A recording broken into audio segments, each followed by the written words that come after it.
Hello guys, this is your friend Shinobi Addict 2.0 and we are back with a new fanfic. Which is when Tsunade and the Kunoichi travel back to save Naruto.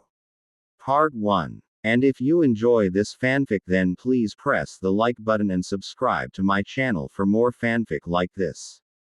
And now let's start a fanfic.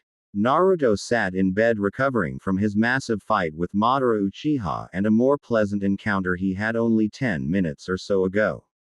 Naruto was once again covered in bandages and recovering in the hospital. Both arms were broken and he had been massively injured. He had used his Rasenshuriken twice to actually kill Madara Uchiha. This broke both his arms and nearly poisoned him because of the damage done to him when he used that particular jutsu. Given all this, Naruto was in an incredibly good mood. Shizune had just left after acquiring a sperm specimen the easy way, condom and riding the blonde to completion. The second riding had ended about 10 minutes ago, that one without a condom. Naruto smiled at the memory. She had said it was for Tsunade to continue the Senju clan with her as the surrogate mother. He would be a father yet again as Shion was expecting their first child. The request from Shizune and Tsunade was confusing as he thought of Tsunade as a grandmotherly type but could not understand why she would want to also have children with him, with Shizune acting as birthing mother. Naruto had enjoyed the love-making sessions with Shizune, one of several over this last week. Apparently either she was enjoying it too much or she wanted to become a mother of his children also. Naruto was not as dumb as most though he had noticed that several females in the village appeared to be pursuing him. Hinata, Isaribi, Yakumo and several civilian females his age kept on following him and hinted at possible dates with the blonde Jinchuriki. He had decided not to act like Sasuke by running and spurning the attention of the females that seemed to want his attention. Heck, he wanted the attention and if he could get it without going to extremes he was all for that. He did try not to be a man who was just going to use women to satisfy his own carnal desires, seeing as that was the path that Jiraiya had went. No, Naruto wanted to have a relationship with the women in his life. His relationship with a certain pink-haired teammate had changed to more of a sisterly relationship over the last few years if still a little abusive. Sakura then entered the room with a gentle smile. Hey Naruto. You look chipper today, but it smells kind of stuffy in here. Let's open a window. Sakura stated as she moved over to the window and then opened the window. Now isn't that much better? How are you healing from your fight? Naruto sheepishly looked at Sakura. Shizune was just here and said I healing just fine. She said I would be ready to leave in a couple weeks. But definitely no more Rasenshuriken, Naruto exclaimed as he blushed profusely. Okay. That is nice Naruto, but you still need some rest and I have something here for you. Sakura said as she pushed a needle into Naruto's arm. Naruto looked up to protest but was already getting sleepy. It's time for you to see our old teammate. He has a surprise for you. Sakura whispered under her breath. Tsunade shook her head as she was dealing with three females in front of her. Hinata Hyuga, Kunoichi and heir to the Hyuga clan. Isaribi, former experiment for Orochimaru, dear friend of Naruto. And finally Yakumo Kurama, heir to a family of genjutsu specialists. All three were pestering Tsunade to let them all marry Naruto or at the very least date him. Look girls, I don't want to do this. But I have to keep Naruto-kun from you, Tsunade protested. But Hokage-sama, Naruto is the best for each of us. Isaribi stated. Naruto-kun is loved by Hinata-sama, Yakumo-sama and by me. We all love him for who he is. He has saved each of us at one point or another. Our feelings are not because he has become a powerful shinobi or because he is to become Hokage. Quote. We all love him in our own way, but the council had enacted a law that would never allow him to marry. This was done before I returned to become the Hokage. There is no way I can change it. If we could go back in time we might be able to change it. Heck, as time has passed, I hate to admit it but I would love to marry the knucklehead too. Tsunade replied with a blush. Their conversation was interrupted by several screams outside of Tsunade's window. Up on the top of the Hokage's tower, Sakura held Naruto by the neck over the edge of the tower rail as another figure appeared next to her holding a young blonde-haired woman. Sakura, wake him, the figure behind her demanded. Sakura pulled out a syringe and pushed into Naruto's arm. Naruto slowly opened his eyes. What is the meaning of this, Sakura? Naruto growled out as he figured he was not in his hospital room with the wind was blowing up his hospital gown and Sakura having her hand around his neck. Well, you succeeded in your promise of bringing him back, but too bad your affection was wasted on me. I never loved you. I care about you, but I still love Sasuke, so I am apologizing now for we are going to do. Just understand it is for the best. Sasuke-kun says he will finish what the Yondaime began 19 years ago. He also says he is going to marry me. I am truly sorry, Naruto. I really am, but this has to be. Sakura said as she wanted Naruto to understand. So you never loved me, not even a little? Naruto asked with a tear fell from his eye and Sakura shook her head. A scream was heard from below. So you are going to kill the monster? Right, Tem. Naruto yelled as he was unable to move his arms which were still bandaged and mostly useless. So Tem, you think they will see you a savior? What did you do for them? I know you suffered, but it was not to the same level as mine was. Naruto suddenly noticed whom Sasuke was holding and terror struck his heart. What are you doing with Shien-chan? What do you know of suffering, Naruto? My family was killed on orders from this village. Sasuke protested as he underscored his rage. What do I know? Shall we move backwards? My teammates abandoned me, you first and now Sakura. Kakashi barely trained me, but showed favoritism towards you. You got everything I wanted. You were never shunned by most of the village nor were you given tests at the academy that were either meant for Chunin or had genjutsu put on them. Did you have to teach yourself to read and write? No, you had parents to help teach you that. I have been overcharged by most of shops in the village. Heck, most wouldn't even let me in the door. Others would sell me outdated food, but hey, the great Uchiha could get a discount in any store. Best of all, your family didn't put a curse seal upon you. No, I got a stage higher than that. I got a Hokage to do that for me. Naruto explained as his neck began to hurt. I never asked for them to show me any favors, they just respected that I was an Uchiha. Sasuke countered. Naruto rolled his eyes at Sasuke's rebuttal. So all the hurt and anguish they heaped upon me along with what both of you are doing now was only because you were an Uchiha and I had the Kyuubi sealed within me without my permission. Quote. Sasuke looked out over the crowd that had begun to assemble and yelled to them. Everyone. I am going to destroy the Kyuubi reborn, Naruto Uzumaki. Sasuke then drew his sword and impaled the blonde in the heart. Goodbye, Naruto. You were my friend. You made me the last Uchiha and for that you must die. I no longer seek the Kyuubi as it would only get in the way of my plans.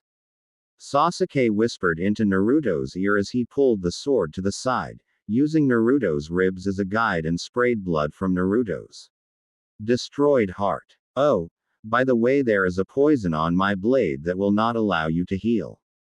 I figure you have about 2 minutes to live. What will you do now? Other than die? Oh, and I will not let this bitch have your demon spawn either. Naruto watched as Sasuke picked up the unconscious Shien and pushed the sword all the way through her chest while he smiled. Now you can die with your whore. Sasuke yelled as he and Sakura dropped the pair off the tower. Naruto and Shien landed in a heap at the bottom of the tower. I have rid the village of the evil of the Kyuubi.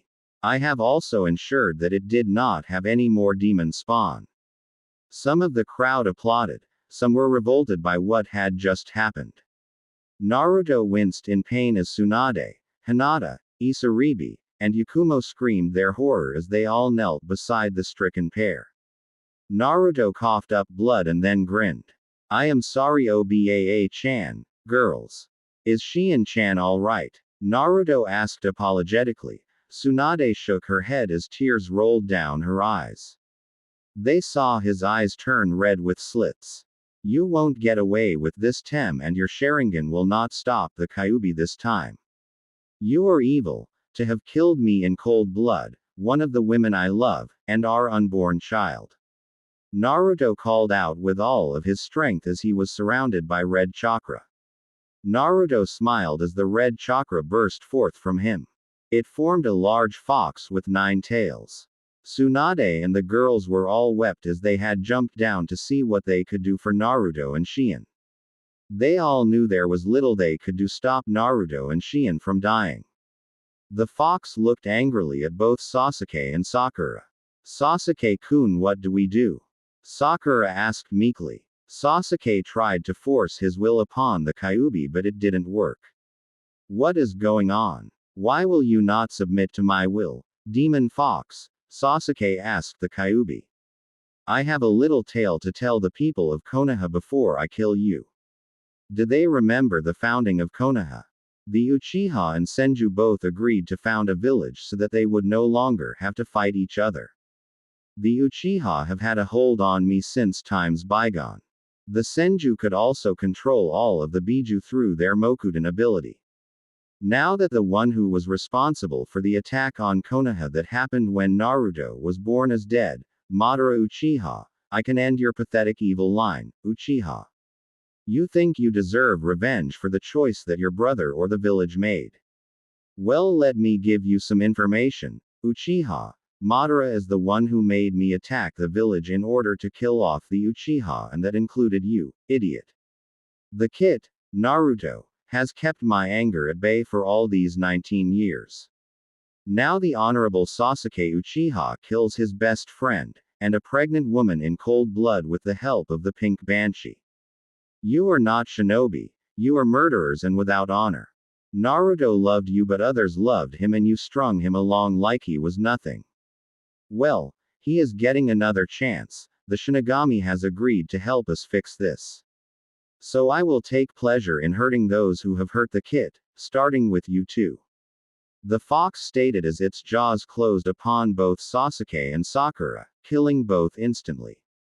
The fox went on a rampage for the next 20 minutes, killing people but leaving others alone. Only those who had either hurt or injured Naruto were killed by the Kyuubi.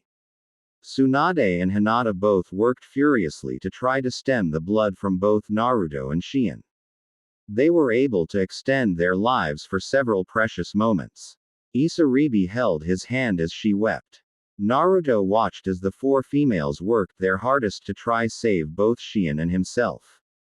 He knew that their work was in vain, as he had torn the seal on the Kyuubi's cage.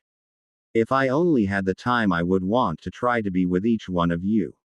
Naruto said quietly. Yakumo gently kissed Naruto on the lips as tears hit his face.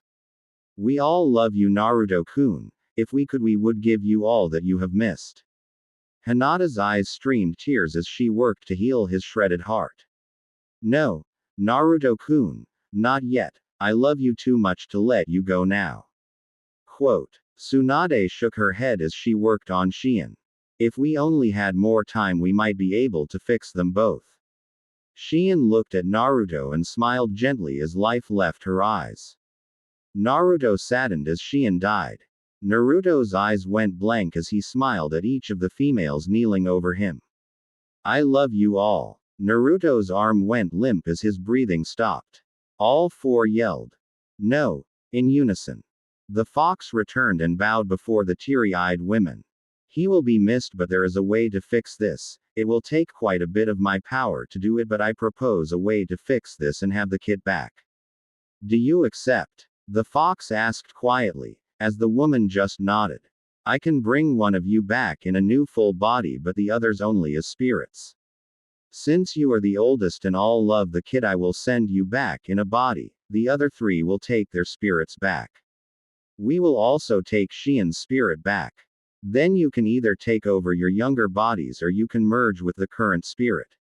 If you just take over, you will kill your younger spirit. I advise against it. Tsunade. Was it? Tsunade nodded to the fox's question. I will give you a new body so that like the others you can be with the kid like you so wanted, but there will be a catch though. Tsunade blushed and tried to deny it. What do you mean? You all wanted kits from the Naruto-kun. Do not deny it, I can smell it on all of you. I can also see it in your grief. Do not think I do this for any reason other than my own survival. This is a one-time offer from the Shinigami and I do not want to waste it. I will die here in less than a half an hour. So here is how it will go. The 4 girls and I will merge with our younger selves. You Tsunade will appear in Konoha in a younger body. The kid will be about 12 years old, as will all the girls. The Shinigami also wants you, Tsunade, to follow Naruto to find a certain individual that should not have died years ago. She will also agree to share the kit with all of you. We are returning to the time just before Naruto left for the Wave Country. I am sure you know whom I speak. Kyuubi asked as Tsunade nodded. You are referring to the fake hunter Nin, I presume. Tsunade asked and the fox nodded. If we can have Naruto-kun back we will do anything. Hinata added as both the others nodded agreement. The fox dissipated and then all 4 women were surrounded by red chakra. None were burned but it did hurt. All of them screamed and then passed out, and then passed away. Tsunade woke up in the Senju clan house and realized she was completely. She awoke in one of the guest bedrooms on the bed, along with the worst headache she had ever had. She found some clothes that seemed to fit her as she found a full-length mirror and saw that her body was that of her 14th year or so. Boy, is Naruto-kun in for a big surprise when he gets older. Tsunade thought to herself. She then noticed her hair was a slightly lighter shade than it was when she was 14. There was also a nagging presence in the back of her mind.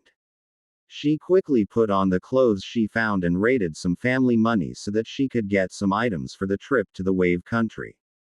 Tsunade then went to market and purchased several things: kunai, shuriken, food rations, and feminine hygiene supplies. The thing that bothered her was people kept on calling her Yoshiko-sama. She then found Naruto walking with his pack towards the gates. She made sure not to make eye contact, that would happen after she had saved Haku. Tsunade walked out of the village and followed Naruto just to keep an eye on him. Hinata woke up in her bed and got ready to do a mission with Kunoichi-sensei.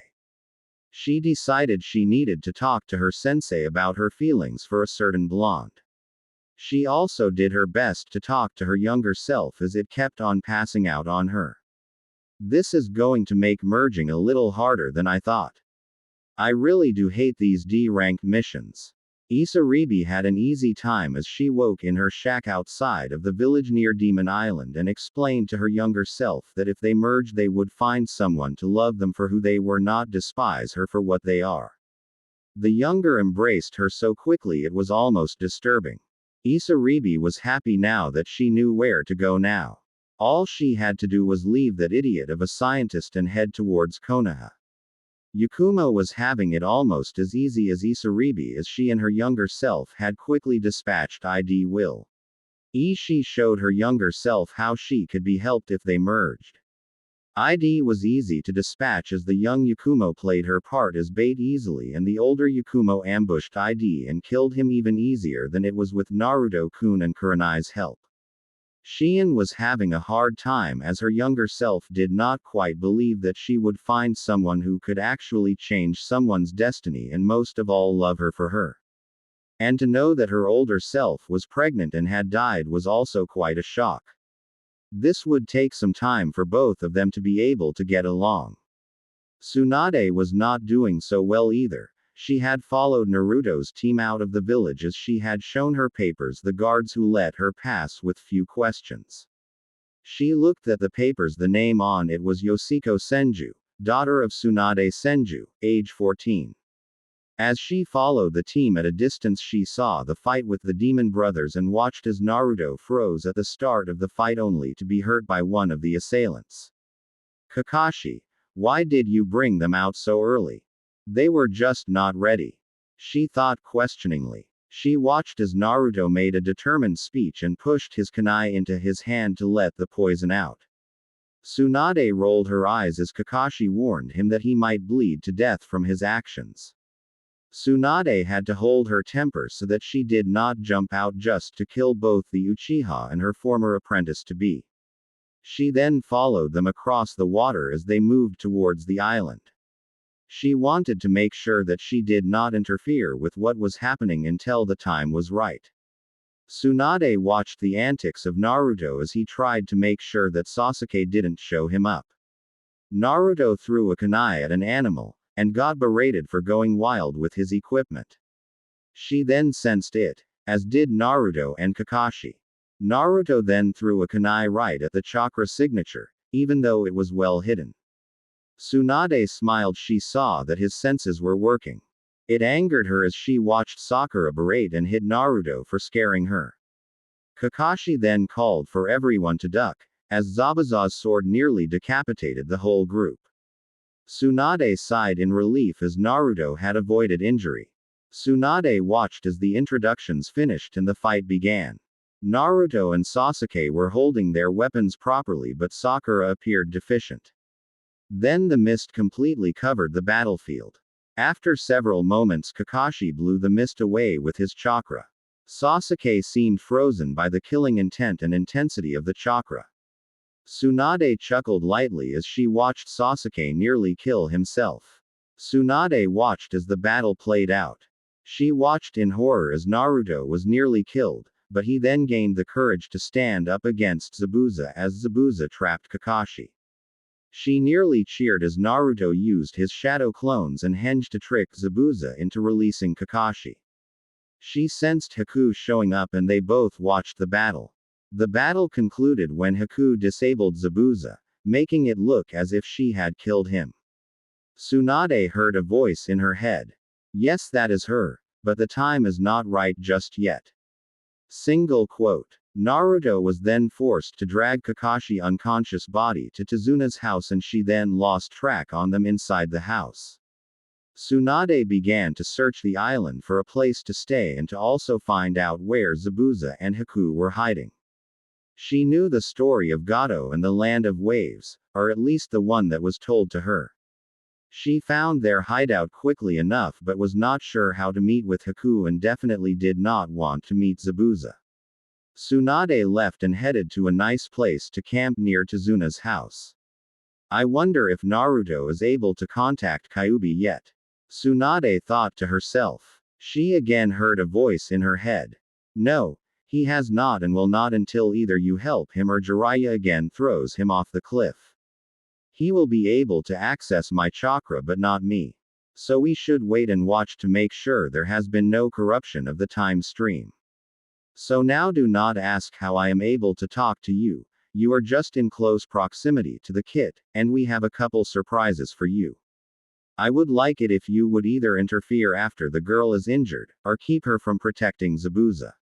I can offer you some chakra to help if you want to heal her after she is injured by Kakashi, but you must be in direct contact with the kit for it to work.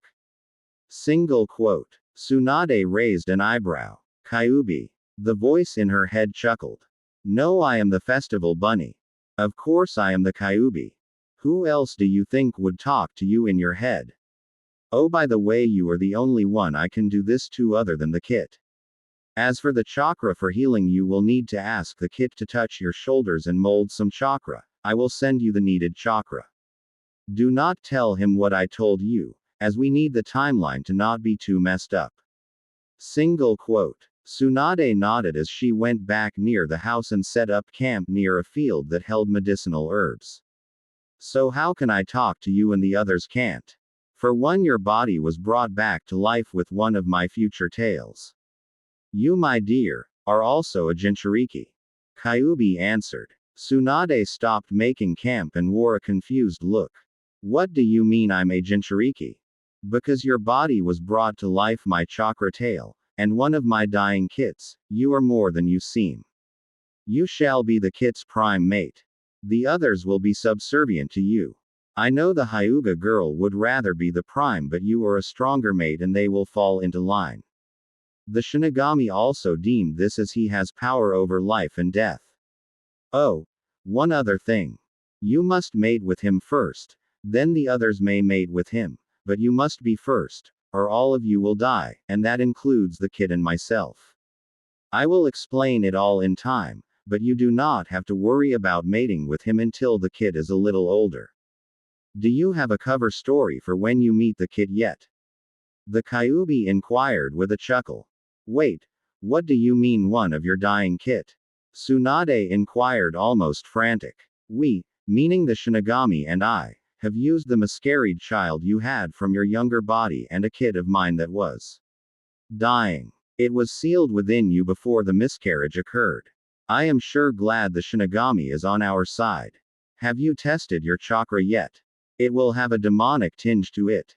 While you are similar to your older self, you are also a little different. Your consciousness will have to merge with the one in this body, but your genetics are a mix of Jiraiya and Tsunade. Basically, you are their daughter. Kyuubi replied with a chuckle. So you made me my own daughter, and daughter of that pervert Jiraiya. Why might I ask? Tsunade asked almost incredulous. The Kyuubi sighed. 1. As a means to an end. 2. We could not create a body without a lot of work. We have suppressed your body's memories of your childhood for the moment. Tsunade and Shizune have raised you for 14 years. We didn't even need to manipulate your past self to have a child with Jiraiya. It just seemed like the best option. If you remember correctly, you did miscarry 2 years before the kid was born. Instead, we allowed that child to live. Also, you must rest so that your mind and her mind can merge and become one. And as for being a Jinchuriki, you carry a kid within you made from 2 of my tails, and my child, thus the reason why we have the link. We took a tail from my future self and one from my present self, and we used them to keep you alive as a baby.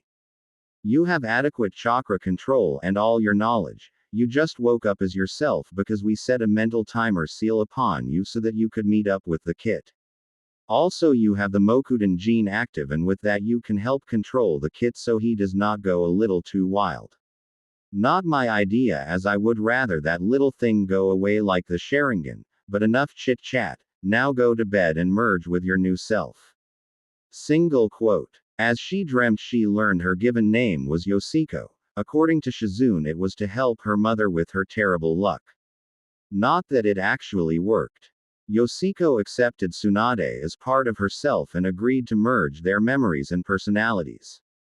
She found that Yoshiko to be young and open-minded and did not mind being set to wed Naruto, especially as she learned about how handsome he would become. She also had no problem with sharing the boy. Yoshiko was a little bit disturbed that her father was Jiraiya, as her mother never let her near man except for once. Yoshiko wanted to change that and get to know her father and his future apprentice. In the morning, Yoshiko woke and knew whom she was and what she needed to do. With nearly 70 years of experience, she knew that she was no longer a 50-plus-year-old woman, nor was she a 14-year-old girl. She did know that she was in love, though. Given all the knowledge from Tsunade's personality and extra chakra to control, she also felt the added reserves from the 2-tailed demon sealed within her. She meditated the rest of the day to get a hold on her chakra and to try to reach the demon kid within her. She knew that she would have about a week until Naruto-kun would have to come by and train his little heart out, so she decided to watch and train herself.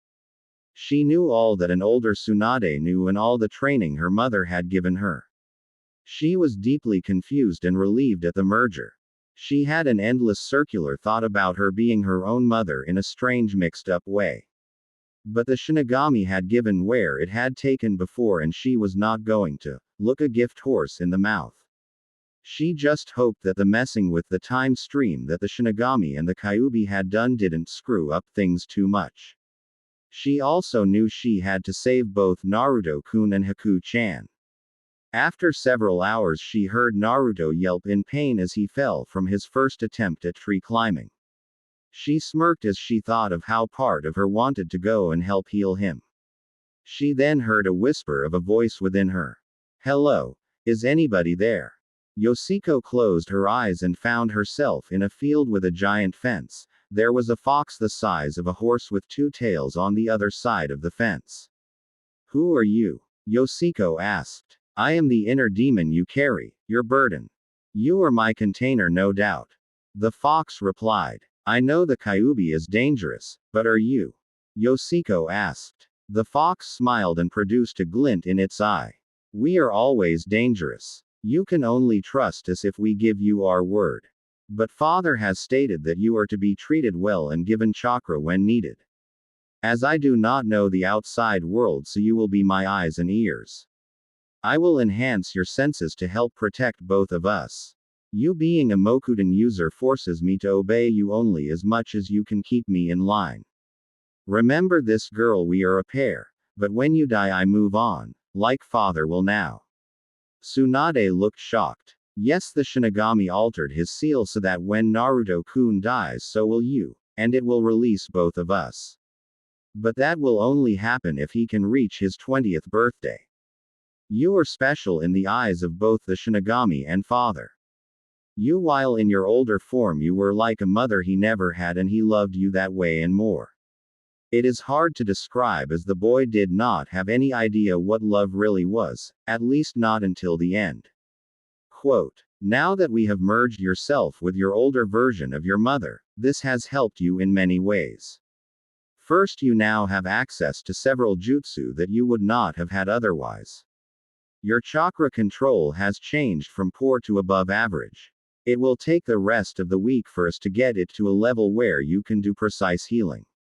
As I do have some of my father's memories, I would advise you to work on your chakra control first, and then you should figure out a technique that will heal a girl suffering from a Chidori attack to the chest. Also, we will be taking Haku-chan away from Naruto-kun to help keep from polluting the timeline too much.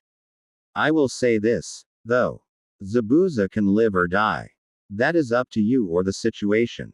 Either way, Haku-chan must survive and Gato must die. Naruto-kun must be entered into the Chunin exams, and from there we can push to change how things happened. You must act as a sideline player for a while, as will Haku-chan. When you return you can tell your mother about nothing that you know. I am sorry, but Father was forceful that Sarutobi be sent to the Shinigami. It will be his time to go.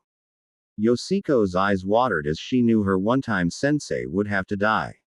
Why do I have to have all these memories? Why does Sarutobi sensei have to die? I feel like I know Naruto-kun, but no, I don't. You know him well enough, and you will again fall in love with him. He is your mate after all, and there is no way around it. Now, I will help you to deal with the heartache of the loss of his older self, and you can start to learn to love him for yourself. The fox gently stated. Maybe we can get him to change into another color or tone down his outfit some. Quote, is that why I have always had this image in the back of my mind of a blonde boy with whisker marks? Yoshiko asked as she began to softly cry. The fox nodded its head. Yoshiko broke the connection with the fox and opened her eyes. She found her face wet from tears that she wouldn't stop flowing. Why am I crying? Yoshiko asked herself. As I said, I am going to help you deal with the loss of the older Naruto-kun. We have a week to deal with it and then save his younger self and one of the people who is precious to him. By the way, you can refer to me as Aki, Yoshiko, formerly Tsunade, and Yoshiko. We are also dealing with the assimilation of over 50 years of experiences for your Tsunade half and about 14 years from yourself. This is what is needed. Aki replied gently. Why are you being nice to me? Aren't you demon foxes supposed to be malevolent? Yoshiko inquired. Only when angered, and I'm still young, so you do not have yet to worry about me double-crossing you yet. I figure it will take about 400 years for me to be ready to trick you. Aki replied with a chuckle. I will be dead by then. Yoshiko stated. My point exactly. Yoshiko heard the fox snicker. Now let's get to training. We need you to have expert chakra control. Now make about 50 shadow clones and have them get to work on chakra control exercises such as climbing trees, spinning leaves, water walking, and any others that you can think of. Aki ordered. I know. Also dismiss them in small groups so as not to overflood my mind with information. Yoshiko replied mentally. With 50 Yoshikos working in the forest and near the water on chakra control, the original worked on her kata for her taijutsu. The rest of the afternoon was spent doing the taijutsu kata, while the clones worked on chakra control. She eventually quit and dismissed the clones. The evening meal was actually larger than she thought she should have eaten, but Aki assured her she needed a lot more food than a normal person to keep up her energy did. The next day she created an extra clone and sent it off to watch over Naruto-kun for her, while she continued to work on her skills. Every night she would play the memories of Naruto-kun trying so hard to get the tree walking exercise down. She felt a mild blush cross her face. The memories and a warm feeling in her stomach. The rest of the week was the same routine, as she came to look forward to getting the clones' memories of watching Naruto-kun. On the night of the 5th day she found Naruto lying exhausted on the ground in a patch of medicinal plants. Tomorrow is the morning, isn't it, Aki? Yoshiko asked her tenant. Yes, it is. Now we will wait for Haku-chan to find him in the morning. Aki replied as Yoshiko made a clone to watch over Naruto while she slept. The next morning she woke early and dismissed the clone just before Haku arrived. At first it looked like Haku would attack Naruto, but she then woke Naruto. They had a nice conversation about precious people. It ended with Haku proclaiming she was a boy and leaving just as Sasuke arrived. Yoshiko pushed down her animosity towards Sasuke for at least for a little while, as right now Sasuke is Naruto's friend and teammate and their banter was more playful than it would later become. Yoshiko woke the next day. She sent a clone to check on Naruto at the house and she herself went to the bridge to keep an eye on Haku to make sure she did not get hurt early. She arrived at the bridge to watch as Zabuza had either scared off or knocked out all the people ready for work on the bridge. She hid and waited for Team 7 minus Naruto to arrive. It didn't take long. The fight began with Zabuza teasing Sasuke about being afraid, but Sasuke replied that he was excited. He then proceeded to destroy 5 of Zabuza's water clones. The fight then proceeded to fighting between Sasuke and Haku while Kakashi and Zabuza watched. The fight between Sasuke and Haku was rather one-sided as Haku showed her superior skills and mastery of her Kekkei Genkai. Naruto eventually showed up and proceeded to pull some very stupid maneuvers, but all in all he acquitted himself well for a Genin against a Chunin. Yoshiko watched as Sasuke selflessly sacrificed himself to protect Naruto, and in turn have Naruto release some of the Kyuubi's chakra in despair as he believed that Haku had killed Sasuke. He used it expertly as he pummeled Haku. Yoshiko was worried that she might have to rush in and save her earlier than expected. Yoshiko watched as Kakashi readied his lightning jutsu and was ready to hit Zabuza. Haku at that moment created an ice mirror and moved in front of Zabuza. Now Yoshiko. Go now. Aki yelled in her mind as Yoshiko moved at top speed to catch Haku as Kakashi pulled his hand out of her chest. Yoshiko watched as horror and fear swept across Naruto's face. Yoshiko gently placed Haku on the ground, cut a large bundle of Haku's hair, placing it on her chest and began to do a healing jutsu on Haku, as everyone but Naruto and Sasuke looked on in shock. Sasuke was unconscious and Naruto had come running to see what had happened to Haku. Naruto slid on his knees to end up at Haku's before he turned to Yoshiko. Can you heal him? Naruto asked with worry on his face. Yoshiko nodded and blushed. I can with your help. Naruto looked confused. Come behind me and place your hands on my shoulders.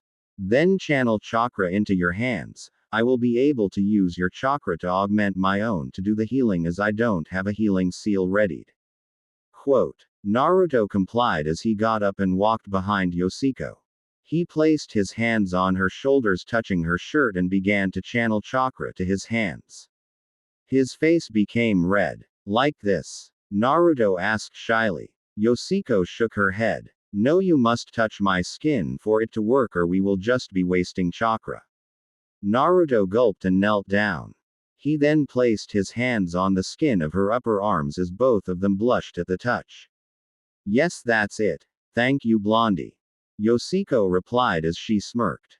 Sasuke started to stir in Sakura's grip. Sakura watched intently as Naruto had touched the new girl. Sakura's face contorted in anger. Naruto, you don't touch a girl like that. Naruto looked at Sakura with a worried look on his face, not sure if he should let go or continue to do what he was doing. He then noticed the wound on Haku begin to close. He also noticed the wrappings on Haku's chest. He averted his eyes as to make sure that Haku was not a girl and embarrass the both of them. But Sakura, I have to help. Naruto replied sadly. Naruto, he is the enemy. And she should be helping Sasuke-kun instead. Sakura yelled her protest at Naruto. Shut up, Pinky. Yoshiko demanded. I am working here and he is helping while you should be watching the end of the bridge. Gato stood there with all of his thugs with surprised looks on their faces. How did you know we were here? Gato demanded, then shook his head. It doesn't matter. Zabuza, you failed me. Now I'm going to kill you and these worthless shinobi who stopped you. I will take the girls and take special pleasure in tormenting your young apprentice. Quote. Yoshiko turned to Naruto who looked into her eyes. Hey kid, thanks for helping Haku. Can you spare a kunai? I want to take out the trash. Zabuza said as he tore the bandages on his mouth. He turned to Tazuna and smiled. Guess I am no longer after your life. Zabuza then turned back to Naruto and Yoshiko. So kid, you got that extra kunai? Naruto looked at Yoshiko who nodded and spoke. You can remove one hand then return it. I only need a few more minutes to help her. Naruto smiled a real smile and moved his right hand to his pouch and pulled out a kunai, deftly throwing it to Zabuza who grabbed it in his mouth.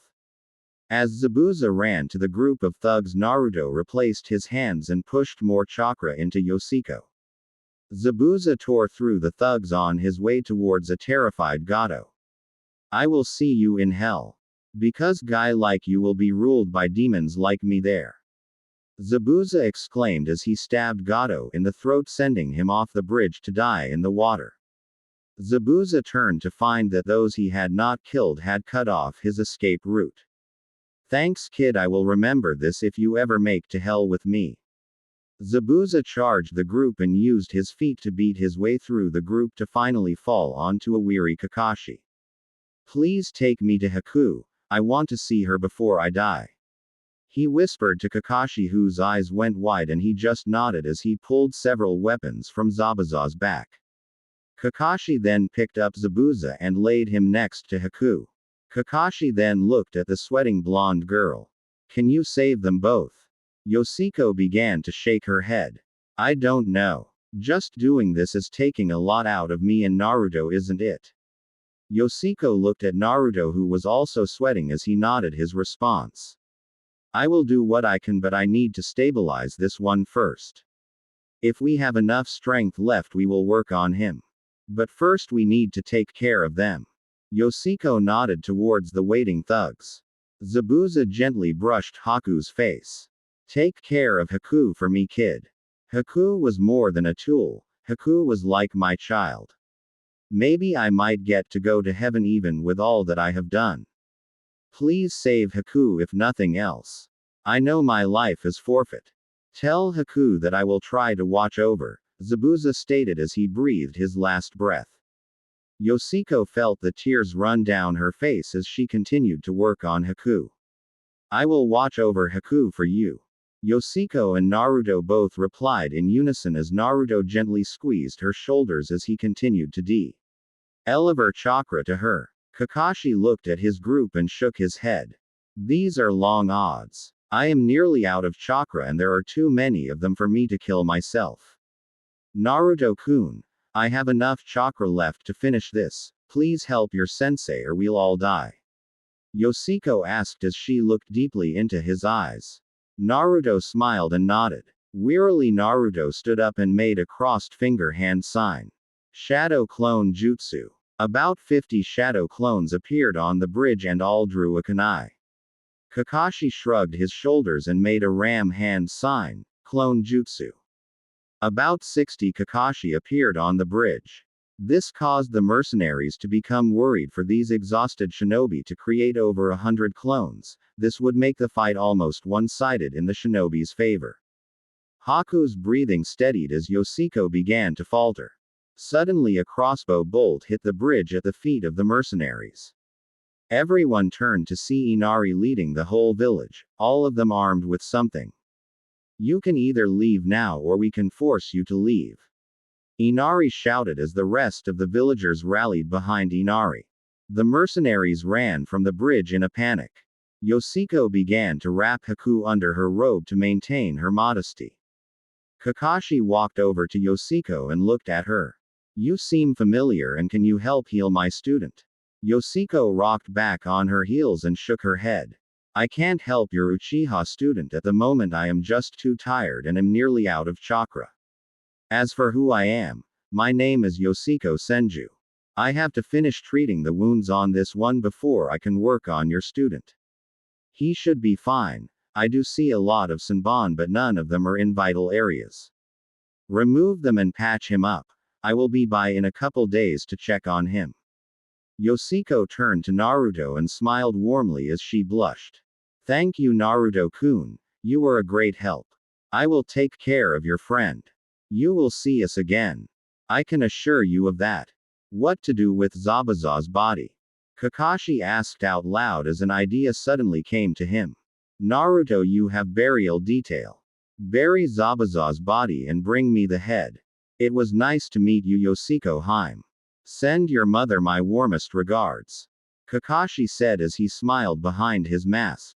Naruto nodded his acknowledgement and made several shadow clones that grabbed Zabuza's body and the giant sword. Yes sensei. Naruto and his clones headed back towards the landing. Kakashi watched as Sakura gently removed the Senbon from Sasuke. Yoshiko watched as Sakura took delight in tending to the small wounds all over the exhausted Uchiha. So Yoshiko Haim, what are you doing here in Wave? Kakashi asked nonchalantly. Yoshiko shrugged and then spoke. Nothing really. I just wanted to get away from the village and this seemed like a nice spot, at least until I arrived. The economy is so depressed, but the bridge seemed like it will fix that. Kakashi nodded but kept an eye on the young Senju. What brought you to this fight? Yoshiko smiled. I felt the chakra spikes and headed to the bridge. I saw this person struck by your jutsu and saw the concern on Naruto-kun's face and had to act. I didn't see what headbands you wore so I decided to help either side until I could figure out who was who. Quote. Kakashi shook his head. That was a risky decision young lady. You could have been captured or killed or worse. You are just lucky it was Leaf Shinobi here not some other village. Yoshiko blushed. I guess you're right. I will be more careful next time. You seem to have taken a liking to one of my students. Kakashi commented. Yoshiko blushed and then stuttered. What do you mean? Kakashi I smiled. I am sure Naruto will be glad to know he has a following. If I may ask, why are you not drawn like most of the other girls to Sasuke? Yoshiko immediately frowned. He is an Uchiha and that is enough for me. Kakashi frowned but nodded in agreement. That is understandable. While your two families founded Konoha they did not always get along. I hope it isn't because of history. Yoshiko put her hands on her hips. Look Hataki-san, I do not find Sasuke Uchiha attractive the least. I like blondes better. Oops. She immediately covered her mouth with both hands and blushed profusely. Sakura, having finished with patching up Sasuke, walked over. What is so attractive about that baka? Quote. Yoshiko shifted her hands so that she was biting on her right index fingernail. Well, I like his face. Those whisker marks are just so cute. His eyes show so much depth, I could just swim in them. His smile is to die for. Yoshiko nearly swooned as she talked. She is almost as bad as you and Ino, when you both talk about your Sasuke-kun. Kakashi teased. Both Yoshiko and Sakura blushed. So you learned medical jutsu from your mother? Kakashi asked as Yoshiko nodded.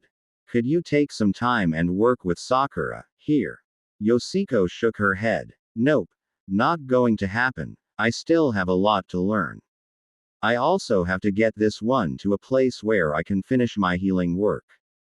Like I said, I will be by in a couple days to look in on the Uchiha boy. Where are you staying, by the way? Tazuna spoke up. They are staying at my place. You are welcome to join us there if you like, and then you can look over the two of them, if needed. Quote. Yoshiko gently picked up Haku as Kakashi picked up Sasuke. She followed Tazuna, Kakashi, and Sakura back to Tazuna's house. Kakashi attempted to put Sasuke in the same room as Haku. Yoshiko adamantly refused. When asked why, her answer was, boys and girls will not sleep in the same room. Kakashi's eyes went wide with the confirmation that Haku was a girl. Yoshiko told Kakashi not to spread this information around or he would regret it. Naruto came back none too happy. He and his clones had buried Zabuza and brought his head back in a cloth bag. Kakashi had then sealed it into a scroll and told Naruto to get cleaned up. Naruto grumbled about having to do all the grunt work. This caused Yoshiko to giggle and Sakura to hit him, for which Yoshiko slammed Sakura into a wall. Naruto was stunned for two reasons. One, a girl was actually defending him from Sakura, and two, she was as cute if not cuter than Sakura. Naruto thought to investigate this further after he cleaned up. Naruto entered the bathroom and disrobed to his boxers. He then washed his hands and head. He then put his clothes in the sink and cleaned them. He pulled a sewing kit out of his pack and began to repair his clothes when the door opened and Yoshiko entered. She turned bright red as she looked Naruto directly in the face. Her eyes traveled down his body and she was both embarrassed and angry. Naruto was, as her knowledge of human anatomy told her, nearly emaciated and near starving. She saw muscles, but she saw bones everywhere. Where there should be at least some fat, Naruto had none. His face hid his starvation well. Yoshiko bowed and began an apology. I am sorry, I did not realize you were in this bathroom. Forgive my staring. If you will excuse me, I will use the other bathroom. She also noted that he was repairing his outfit. She knew he should have a spare while out on a mission. Either he didn't own one or he failed to bring an extra. Naruto noticed her eyes, they did not hold the hatred that others showed him. While he was embarrassed to be caught with his pants down, literally, he was happy to find someone else who did not hate him.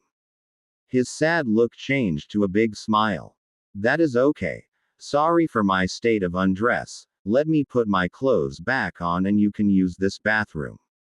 Yoshiko turned and shook her head. No, that is all right, I will use the other one. You apparently did not bring another outfit and have to repair this one. This room should have afforded you privacy. I'm sorry I barged in.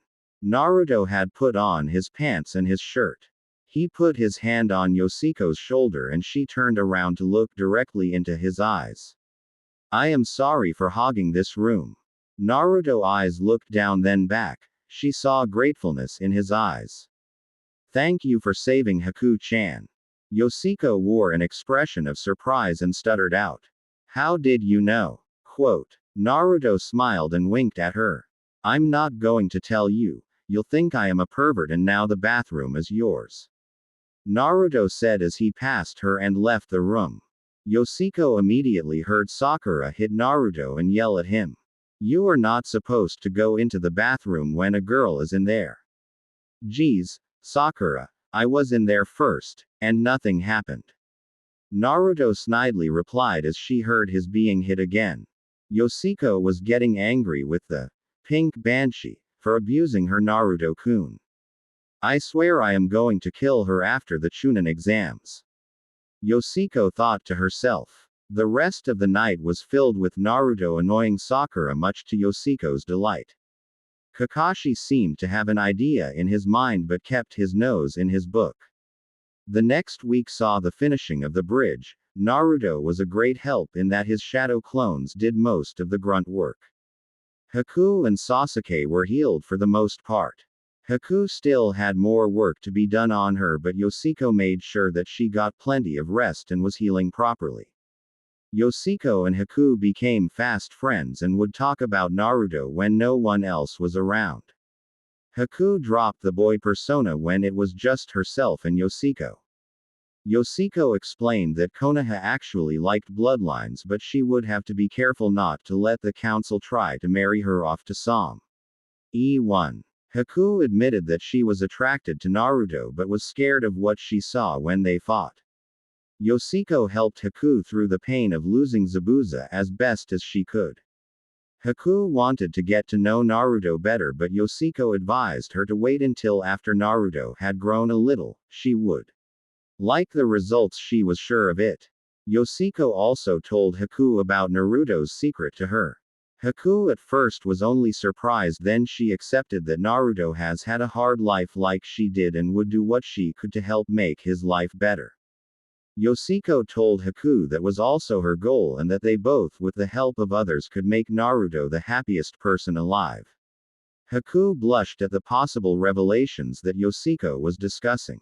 The six left wave on a happy note. Haku had accepted Zabuza's death and made Naruto one of her Praise House people. Yoshiko left a shadow clone to see what they were going to name the bridge to make sure that there was not too much pollution in the time stream. The people voted to name the bridge, the Great Naruto Bridge. Yoshiko was pleased to learn of what they named the bridge after Naruto. Sakura spent the whole trip trying to make sure that Yoshiko didn't want to take Sasuke away from her. Sasuke for his part tried to stay close to her. His conversations were very droll and mostly about himself. Yoshiko just rolled her eyes, giggled and looked at Haku. Sasuke thought he might be making headway with the heir to the Senju clan. Boy, was he wrong.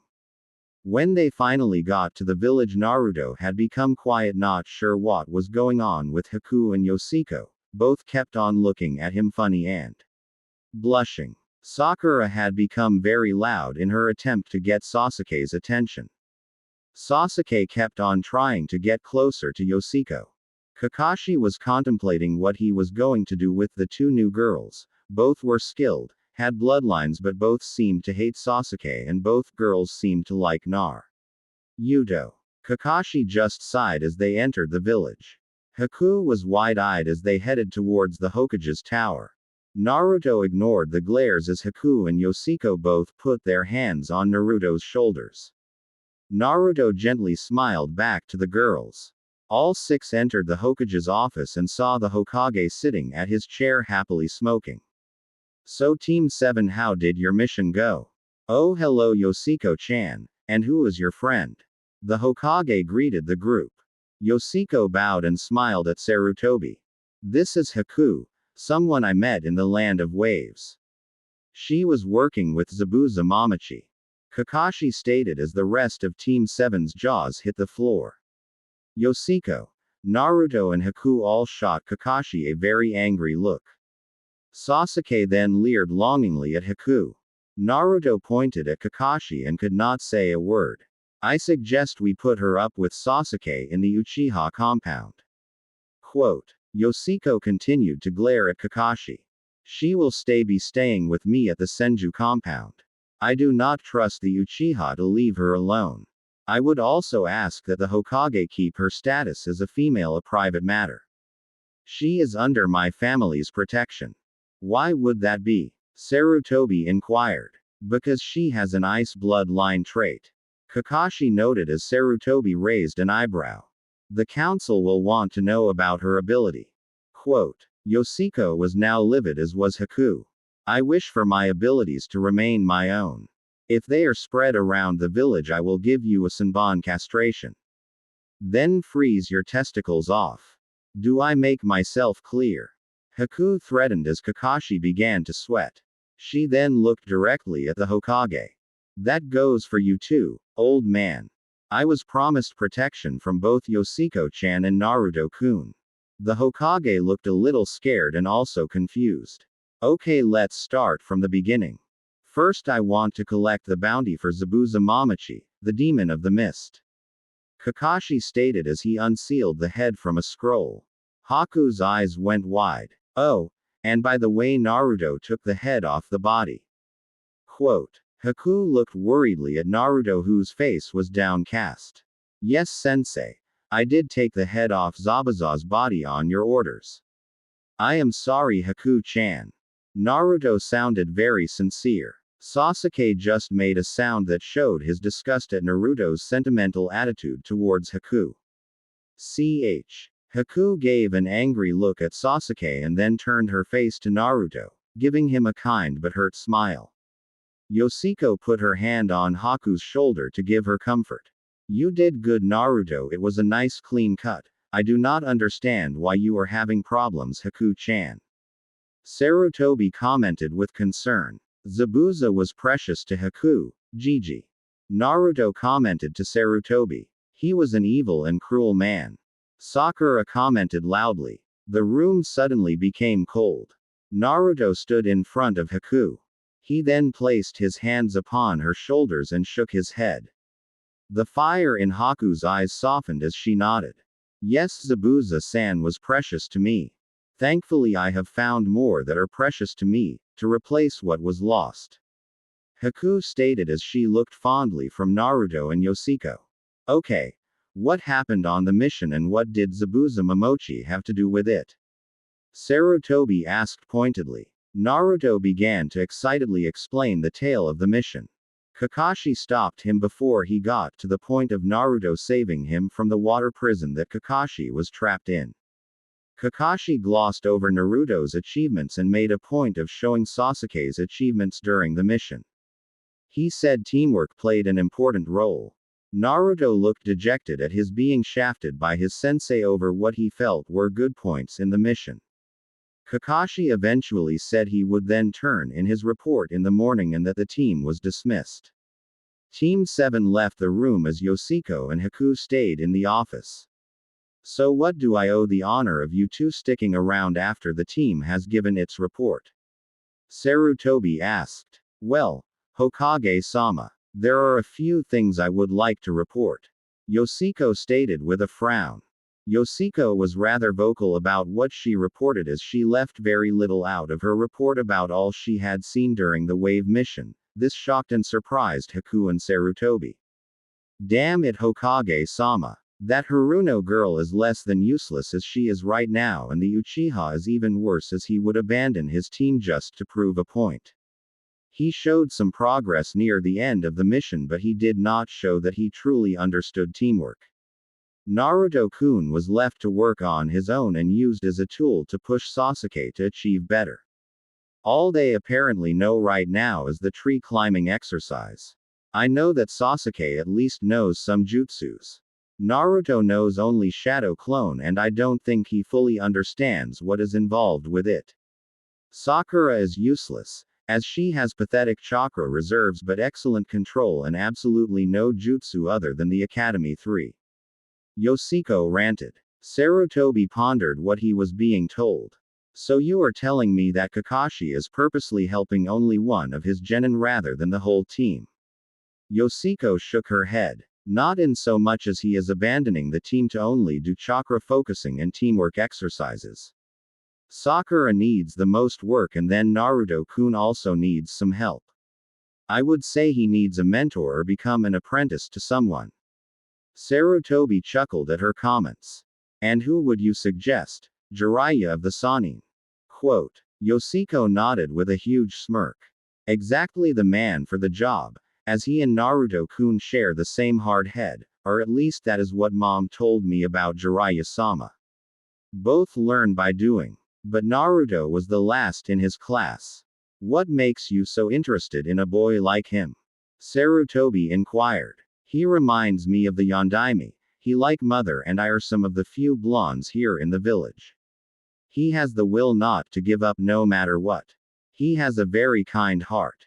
Also I know there has to be a reason you put him on Kakashi's team. From what I heard there was another that you were going to put on his team. Yoshiko commented.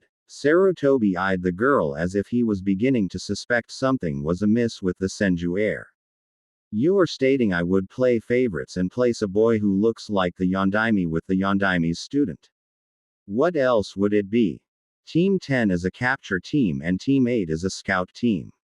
I would figure that Team 7 would be an assault team, but it isn't. Sure, you have Sasuke Uchiha with his Sharingan, fire jutsu and fighting style, but Sakura Haruno, bookworm of her class, and Naruto Uzumaki, the dead last of his class, on that same team. Let's take a look at Naruto's skills. Shadow Clone is a scouting and information gathering jutsu. He could also use it as an extraction jutsu by filling the area with clones while he and his team make good their escape. His transformation is an actual transformation instead of a genjutsu, another infiltration skill. The sexy jutsu, a variation upon his transformation jutsu, is yet another infiltration skill. His speed is near or better than Chunin level. His evasion skills are at times better than Anbu, even with his choice of wardrobe. This comment brought a chuckle to both Haku and Sarutobi. So there are things you want to add about the mission that they went on with Tazuna-san. Sarutobi deflected the point of how he made up the squads. There is more here than she is saying, I am sure of it. Yoshiko took a deep breath and slammed her hand down on Sarutobi's desk, leaving an indentation of her fist. Kakashi glossed over the actual mission, giving the Uchiha boy more credit than he deserved and didn't give enough to Naruto-kun. I must watch out for this girl, she is too much like her mother in a lot of ways. That hole in my desk could have been my stomach. Sarutobi thought to himself. Okay. Please fill me in on what you think that Kakashi left out. Haku spoke up this time. Well, during the first encounter, Naruto-kun fought Zabuza-sama's water clone to a standstill. He also devised of a plan that freed Kakashi-san from Zabuza-sama's water prison jutsu. The Uchiha boy had a part to plan but did not come up with the idea or its implementation. On the bridge I was able to incapacitate Uchiha-san while Naruto-kun was able to call forth a great power and stow me. The Haruno girl was left to defend the client while Kakashi-san took Zabuza-sama and the Uchiha boy fought me. Naruto-kun surprised me just as I was about to kill the Uchiha boy. He also surprised everyone when he snuck into my crystal ice prison. No one had noticed until the Uchiha boy yelled at him and brought all attention to him. Had he just left with Naruto-kun, they could have escaped unnoticed. While Naruto-kun is loud, he is also very stealthy when he needs to be. Quote, I will go over Kakashi's report carefully and see if these points you have raised are in the report. If not, I will call you both back to help fill in the blanks for me. I will also keep your Kekkei Genkai under wraps for now. So will you be staying at the Senju estate? Sarutobi asked. Yes, we're going to stay there, as Yoshiko-sama has offered me one of the spare bedrooms. Haku explained. Would you care to become a shinobi of the leaf? I can offer you a genin spot in one of my squads that is short a person. Sarutobi offered. If it is all right with the Hokage, I would prefer to not become a shinobi at this time. I am afraid your council will force me into a marriage with a man I do not care for. I'm also still grieving for Zabuza-sama and it would not be appropriate at this time. I thank you for your offer but would like to keep your offer on hold if I can. I have a few things to settle first. Yoshiko-chan has been gracious to offer a home for me in the Senju estate. Haku replied. Very well then. You will be offered citizenship in a few weeks as you pass probation with Yoshiko as your sponsor. I will also keep your bloodline secret as long as I can. I hope you have a good day, ladies. Sarutobi stated with a smile. Yoshiko took Haku to the garment district to purchase both male and female clothes for her. They made it look like the female clothes were for Yoshiko and the male clothes were for Haku. They later entered the Senju house. Yoshiko began to fix lunch when there was a knock on the door. Yoshiko answered the door to find a Chunin asking for Yoshiko and Haku to come to council chambers in an hour.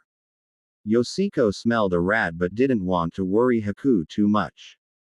The girls ate a quick lunch and then prepared to meet with the Konoha Council. Yoshiko and Haku both wore formal wear.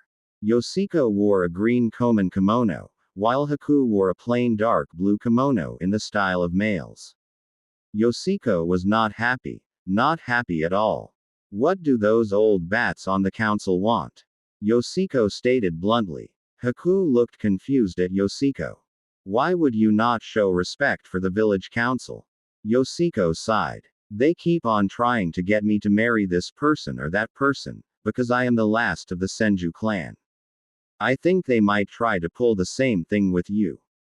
Yoshiko smiled as sly grin crossed her face. Haku-chan, I have a question for you. Haku looked intently at Yoshiko. Yes, Yoshiko-chan, what is your question? What are your feelings towards Naruto-kun? Yoshiko inquired. Haku blushed at the question. To be honest, I see a lot of potential in him that I really do like. I also noticed the hurt and pain behind his eyes. I feel there is a connection between us, but I am not sure how to describe it. He has compassion, more so than you would expect from a shinobi. His heart is pure, that being one of his most endearing attributes. You described him but not your feelings for him. I know that I am in love with the boy. I think I know others that may be too. Yoshiko admitted with a blush. I do feel an attraction, but I feel he is still too young for romantic attachments. When he is older, I would like to pursue one with him if I can. Haku admitted with a smile and a deep blush. Yoshiko smiled broadly. I have an idea. Haku nodded. If the council attempts to force us to marry and your secret has gotten out, we can push back and have them arrange a marriage for both of us to Naruto-kun. How do you feel about that? Yoshiko proposed. Haku thought for a minute. I think that is a good idea and I would like that. He is kind and would be at least a good husband, and that way we could remain friends and we can help Naruto-kun. I can tell he is very lonely and it would be a way to repay Naruto-kun. Haku replied with a smile. Both girls entered the Hokage's tower and made their way to the council chambers. Yoshiko's worries came to a full head when she looked at the frustrated and angry look on Sarutobi's face. Greeting Hokage-sama. The council has summoned both of us. May we inquire what this is about? Yoshiko asked politely. Sarutobi gave the girls a sad smile. Welcome Yoshiko-chan and Haku. The council would like to speak with the both of you. I think I know what they want, but I am not sure, so I am going to let them speak to you. But please sit and listen to what they have to say. Yoshiko and Haku sat in two empty chairs near Sarutobi at the large conference table. Homura coughed to clear his voice. It is good to see you, Yoshiko-hime. I hope your mother is doing well. Yoshiko pushed down her anger. It is an honor to meet with the esteemed members of the Konoha Council, and as for my mother, I believe she is doing fine, either that or she is losing a ton of Oni, and in that case she is as happy as a clam. Yoshiko's comment caused those that knew Tsunade to chuckle. Being that as it is, it has come to our attention that you turned down Sasuke Uchiha's advances. Am I correct in what I heard? Homura asked. Yoshiko smiled. Yep. I turned him down and stuck a kunai into it. Now I am hoping it is deader than a doornail and no healing jutsu will bring it back if I can help it. Again, Yoshiko's antics caused several in the room to chuckle. Why would you do that? He is the last of the Uchiha and you are the last of the Senju. A merger of the founding clans would be beneficial to the village. Homura stated. Beneficial? For whom, might I ask? I do not like the Uchiha, and I especially do not like Sasuke. My family dwindled while theirs prospered and multiplied. My family fought while theirs took sparing missions to increase their store of jutsu and then took cushy positions in the pole ice force. Yoshiko stated as she glared at Homura. Why do you have this animosity towards Sasuke Uchiha? What has he ever done to you?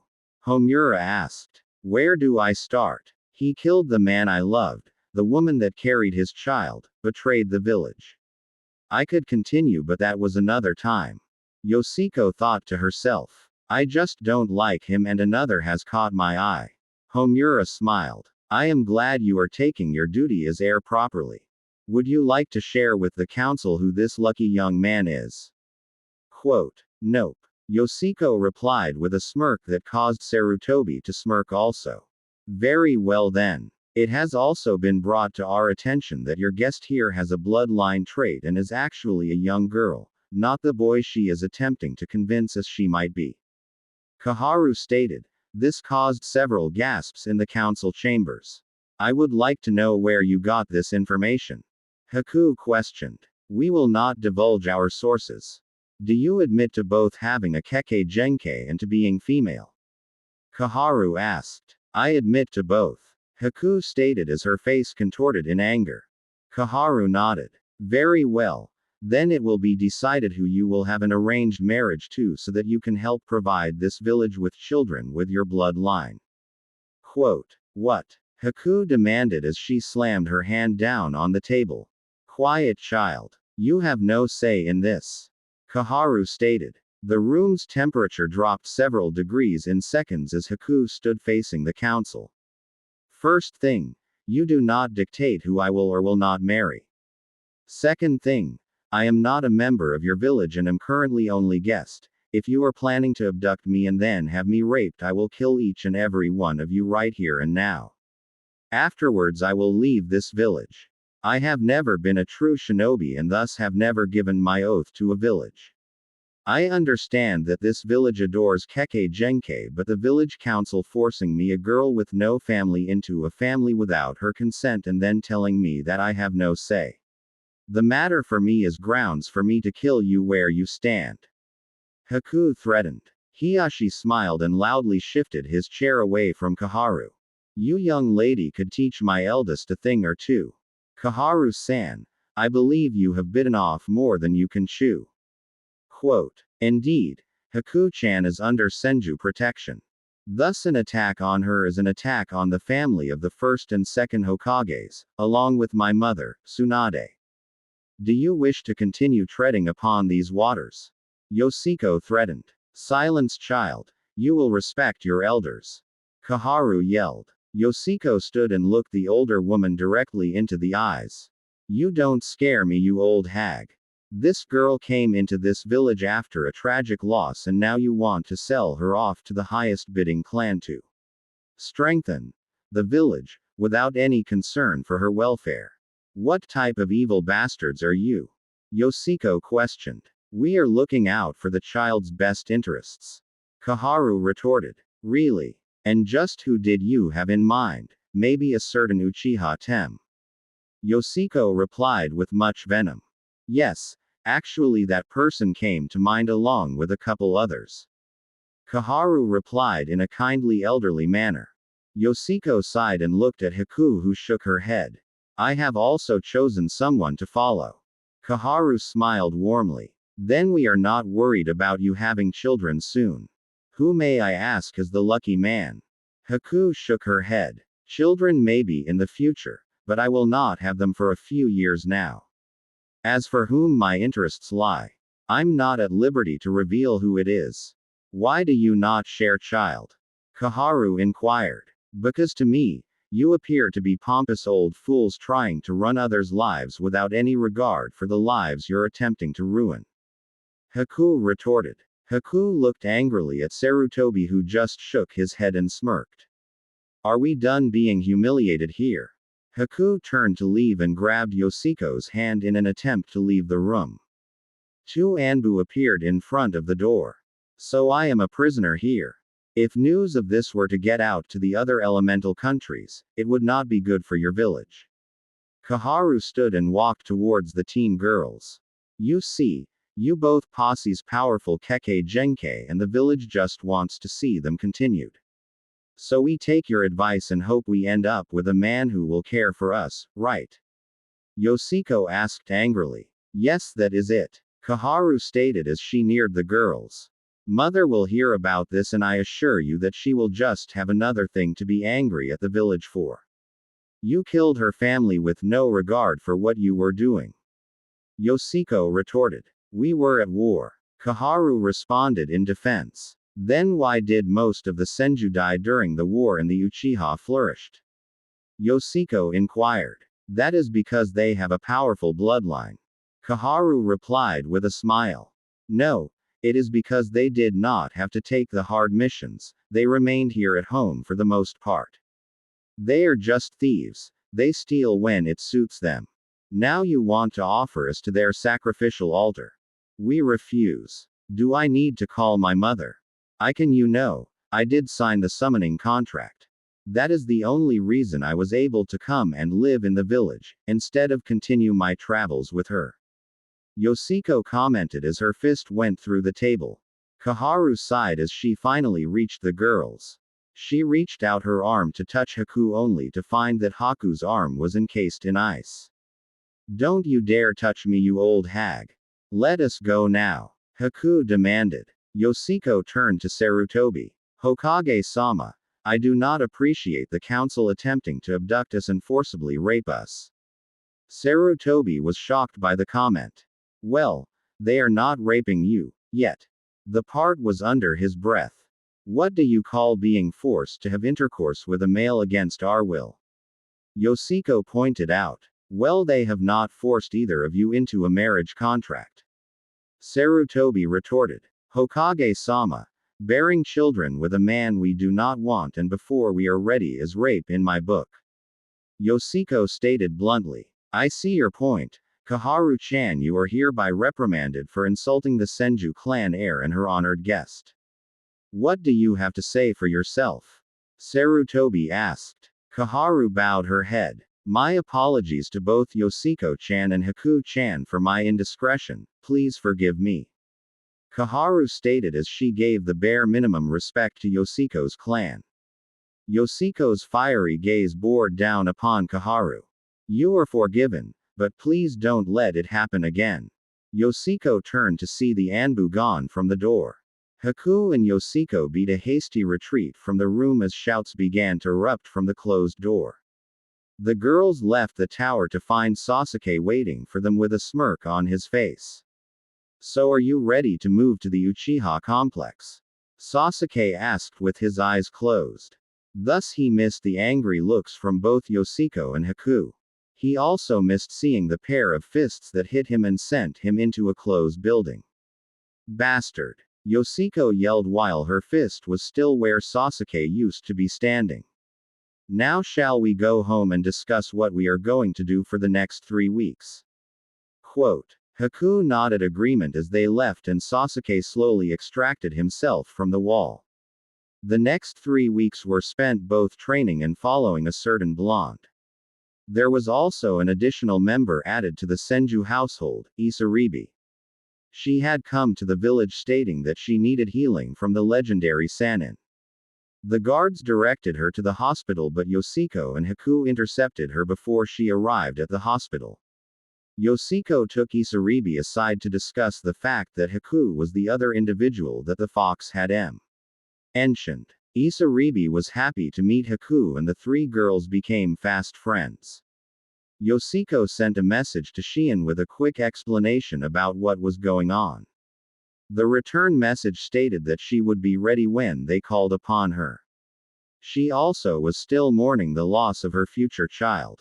Shion also offered to purify Yoshiko and Naruto at the same time, similar to what she had done before. At the end of the 3rd week, the Chunin exams had hit the village. Yoshiko and Haku had been asked to sit in on the second part of the exam to help the medics with dealing with the injured from the test, and Isaribi had come along to watch with the 2 other girls. Hinata had not seemed to have yet assimilated her older self as of yet, so they kept her at a distance. Not wanting to affect how things played out. The tests continued as they had before, with Sasuke beating the traitor Yoroi. Shino easily defeated Zaku. Kankuro defeated Tsurugi. Sakura and Ino knocked each other out. Tamari beat Tenten. Shikamaru beat Kin. Naruto beat Kiba and Hinata showed her concern for him by giving him a small jar of healing balm yet again. Hinata lost badly to Neji, who earning the ire of Naruto, Yoshiko, Haku, and Isaribi. Naruto had been so moved during the match that he basically took a blood oath to avenge Hinata. Yoshiko was able to repair more damage than the medics had before, and Yoshiko figured she would recover faster this time. Gaara devastated Lee, but Yoshiko was able to assist Lee more quickly than last time. She was able to make sure his injuries were not as severe. And in the final match, Dosu knocked Choji for a loop. With the selection of opponents for the third round, the intrepid female trio kept an eye on Naruto from a distance. Yoshiko also kept an eye on both Lee and Hinata at the hospital. Kurenai encountered the trio on their way home from watching Naruto chasing Jiraiya and tricking him into training Naruto. Yoshiko Haim, may I have a word with you? Kurenai asked as Yoshiko nodded. Haku and Isaribi both headed back to the Senju complex. What can I do for you, Kurenai-san? Yoshiko responded. I would like to thank you for your help with Hinata-chan. She is like a daughter to me. Kurenai explained. It was my pleasure. I just hope Naruto-kun can remove that stick that is up Neji's butt. Yoshiko exclaimed. Kurenai chuckled. I also have to ask you what your intentions are towards Naruto. I have watched you three follow him on several occasions. Yoshiko blushed. I already know that Hinata-san likes Naruto-kun. I was just waiting for a time where I could discuss it with Hinata-san. I know she is incurably shy.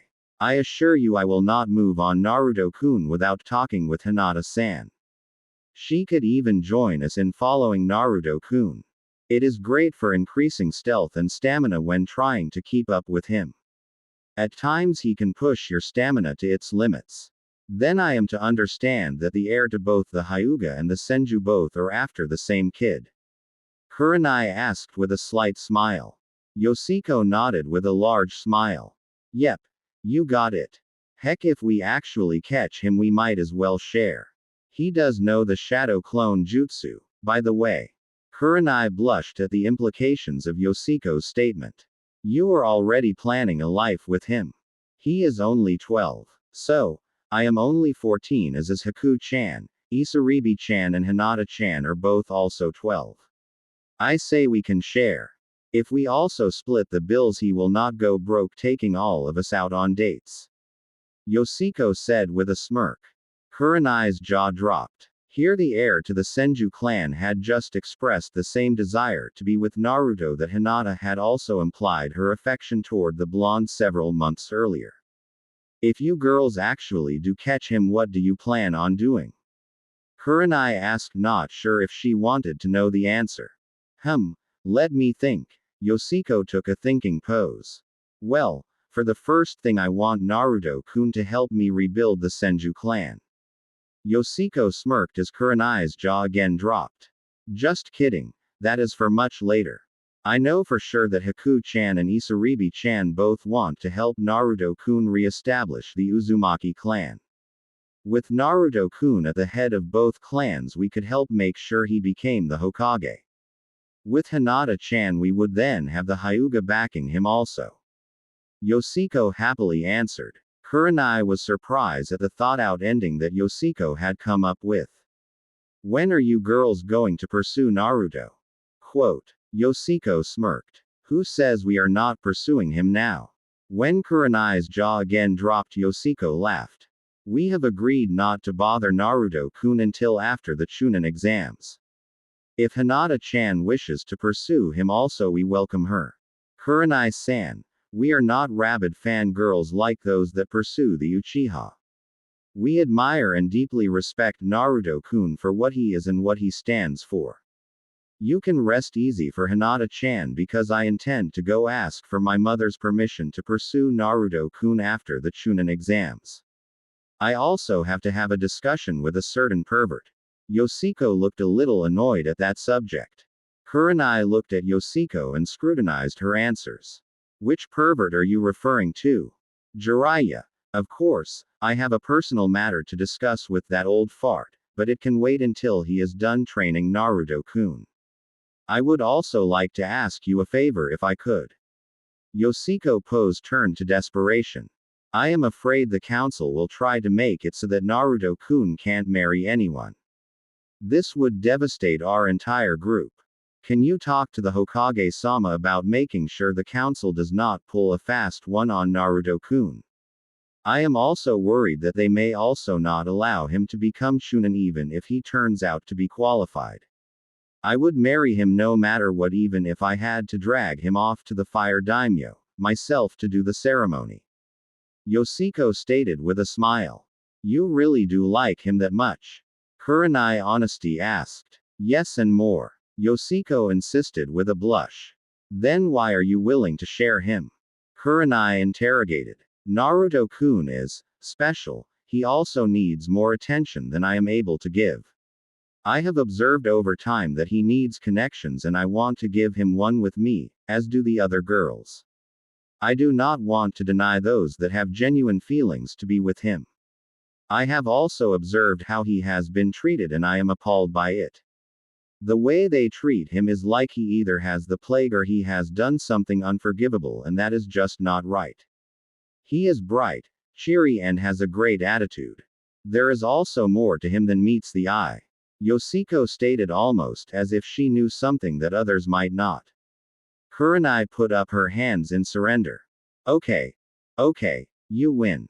I will talk to the Hokage about what the council might do. Do you want me to talk to Hinata-chan? No. She has seen us.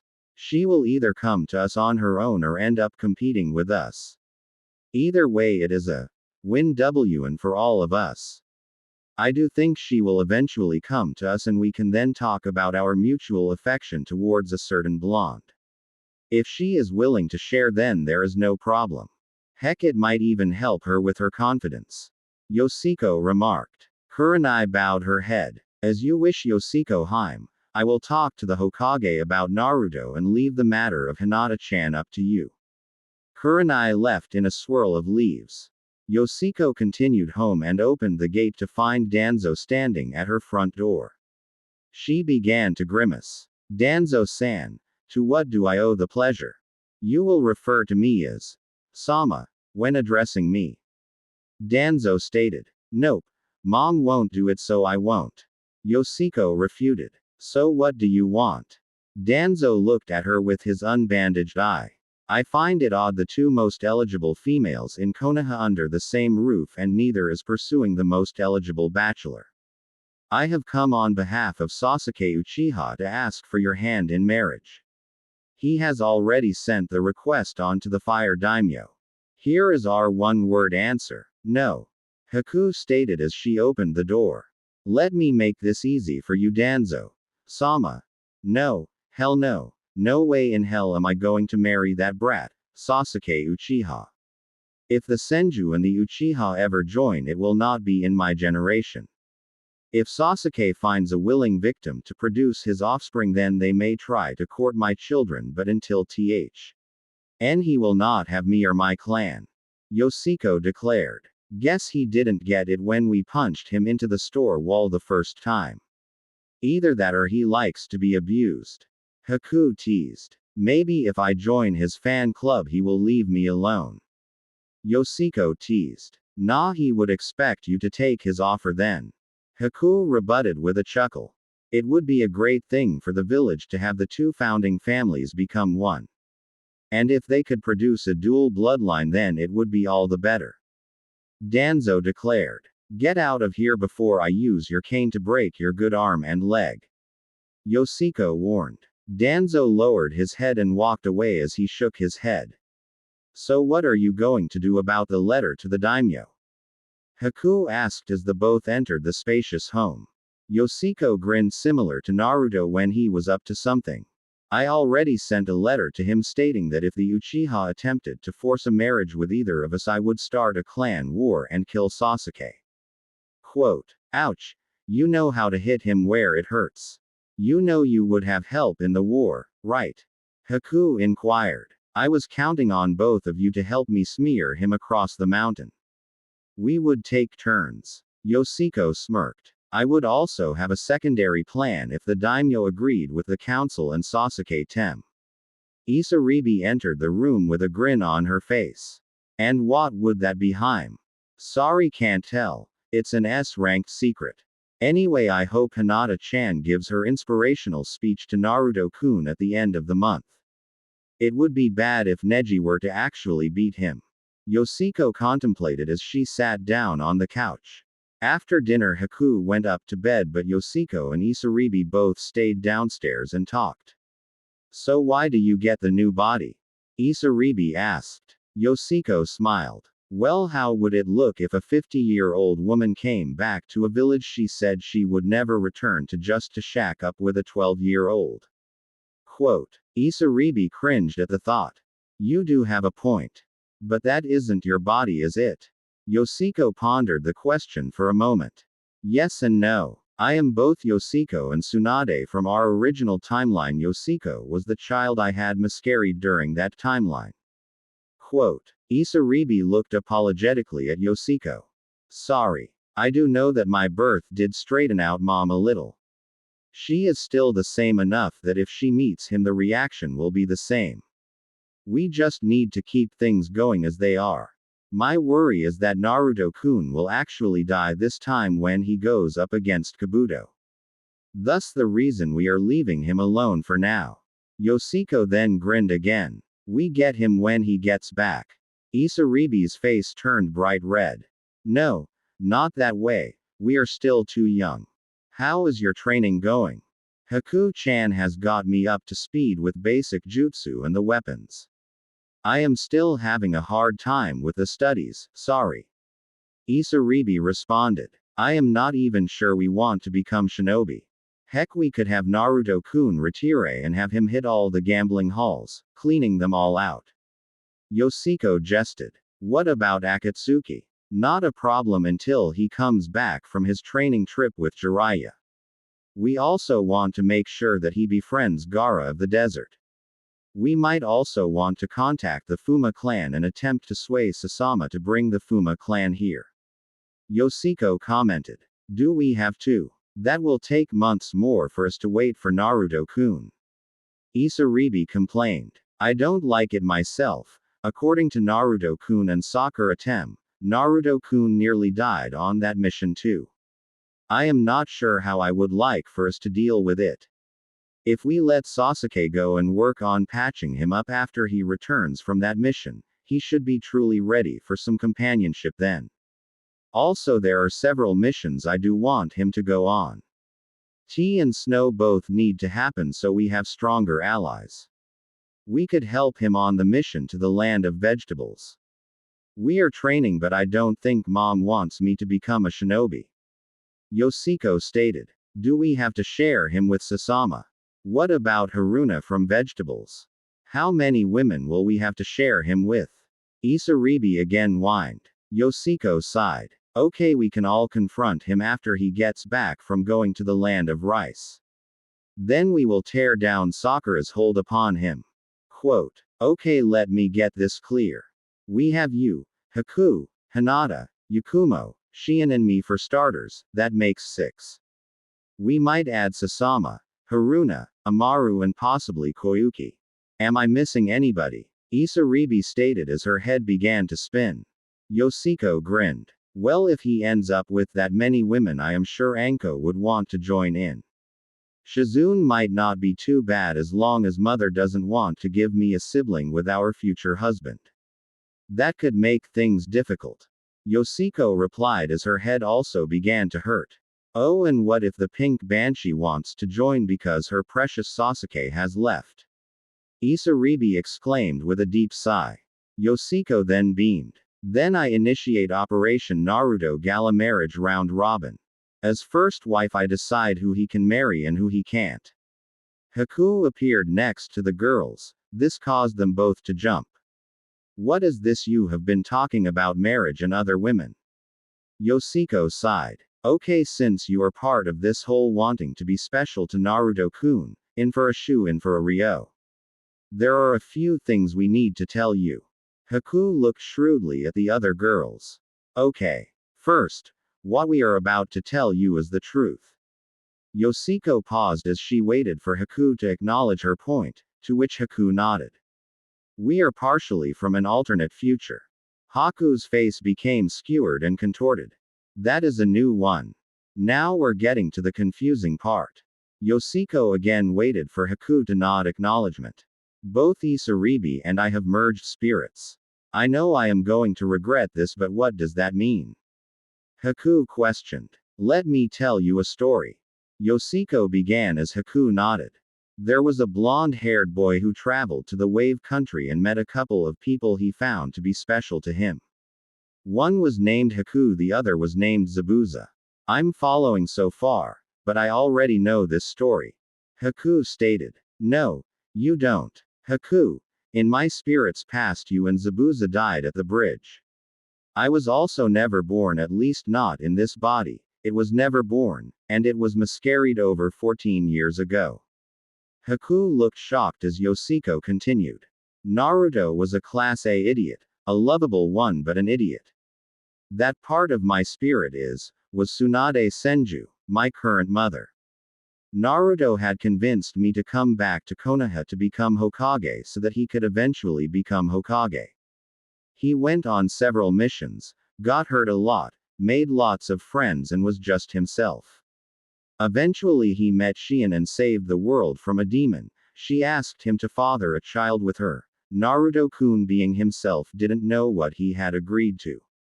Quote. Haku's jaw continued to fall further as the story continued.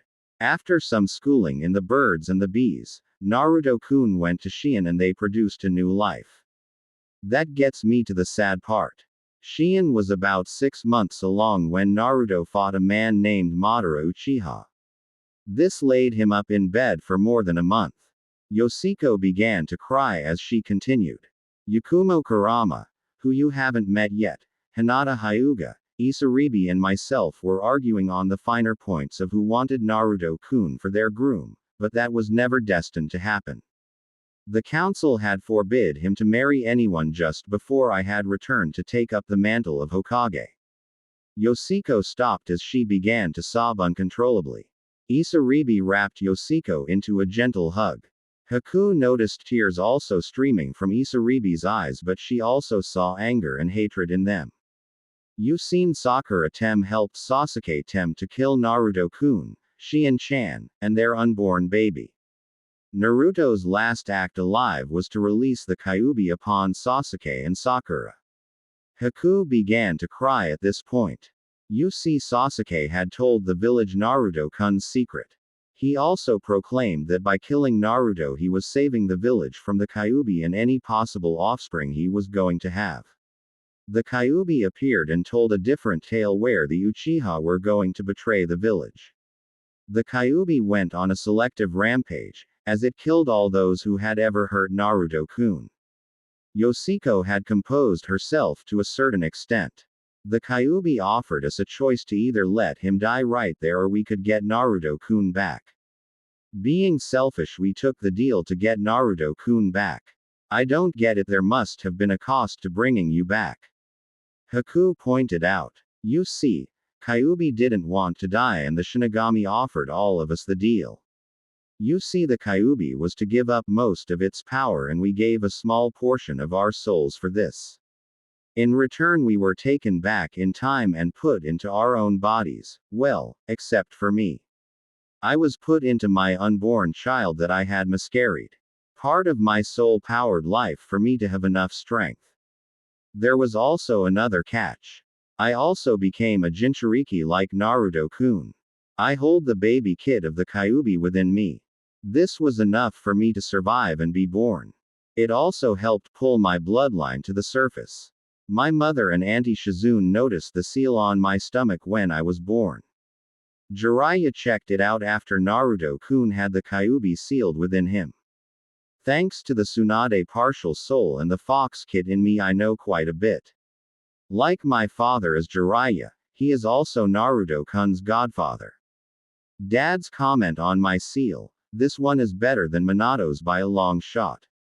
I also know that if Naruto-kun dies, then all of us die. Isaribi, Hinata, Yakumo, Shion and I.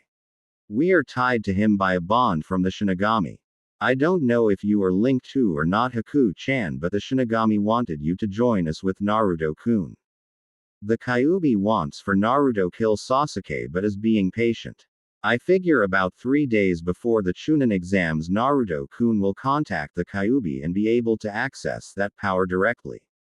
Yoshiko took a deep breath as she continued to try to compose herself to no avail. So you love him and are tied to him by fate? Haku asked. Yes and no. The only fate we have to worry about is that we do not upset the timeline too much or we do not know what will happen. Also, I must be Naruto-kun's first mate or again we all die. Yoshiko added. Why? Isaribi growled in disappointment. I don't know, that's just the message I received from both Aki and Kyuubi. I believe it will help with the purification process Shion will perform on us when she gets her turn with Naruto-kun. My guess is that I need to be present at that time. Yoshiko added. So you get firsts in a double team. Not fair. Isaribi huffed in mock pouting. Haku chuckled lightly, catching the attention of the arguing girls. What? Both asked in unison. Well, if what I believe is true about the shadow clones.